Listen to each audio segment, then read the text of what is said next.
அவருக்கு தான் ஒன்றிய அரசுகளும் மாநில அரசுகளும் போட்டி போட்டுக்கொண்டு எல்லா விதமான வசதி வாய்ப்புகளையும் ஏற்படுத்தி தருகிறார்கள். இந்தியாவிலே எந்த நடிகனுக்கும் இல்லாத ஒரு பாதுகாப்பு திரு நடிகர் விஜய்க்கு தான். தமிழ்நாட்டின் சூப்பர் ஸ்டார் ரஜினிகாந்துக்கு இல்லாத பாதுகாப்பு, உலகநாயகன் கமலஹாசனுக்கு இல்லாத பாதுகாப்பு, இளைய தலைமுறை மனங்களை வென்றிருக்கிற திரு அஜித்துக்கு இல்லாத பாதுகாப்பு, ஆனால் இன்றைக்கு திரு விஜய் அவர்களுக்கு இருக்கிறது. எந்த நடிகருக்கும் இந்திய நாட்டில் எந்த விமான நிலையத்தில் வேண்டுமானாலும் எப்போது வேண்டுமானாலும் இறங்கலாம் ஏறலாம் என்கிற அதிகாரம் எந்த நடிகர்களுடைய விமானங்களுக்கும் வழங்கவில்லை, விஜய்க்கு வழங்கியிருக்கிறது. விஜய்க்கு அதுபோன்று பாதுகாப்பு பிரிவு ஒன்றிய அரசுடைய மக்கள் வரிப்பணத்தில் இயங்கக்கூடிய ஒன்றிய அரசுடைய பாதுகாப்பு பிரிவு வழங்கப்பட்டிருக்கிறது. தமிழ்நாடு அரசு காவல்துறை, நான் ஒரு கூட்டணி கட்சியினுடைய தலைவர், நான் மதவாத சங் பரிவார கும்பல்களை நேருக்கு நேர களத்தில் சந்திக்கக்கூடிய ஒருவன். நான் இப்போது உங்கள் கண் முன்னாலே பாருங்க, நான் திருநெல்வேலிக்கு வந்திருக்கேன், எனக்கு ஒரு பாதுகாப்பும் கிடையாது.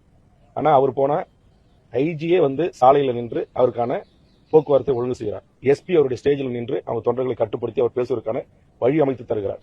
ஆக இதிலிருந்து யாருக்கு காவல்துறை மத்திய பாதுகாப்பு பிரிவு பாதுகாப்பு பணிகளையும் ஏற்பாடுகளையும் செய்து தருகிறது என்பது உங்களுக்கு நல்லா தெரியும்.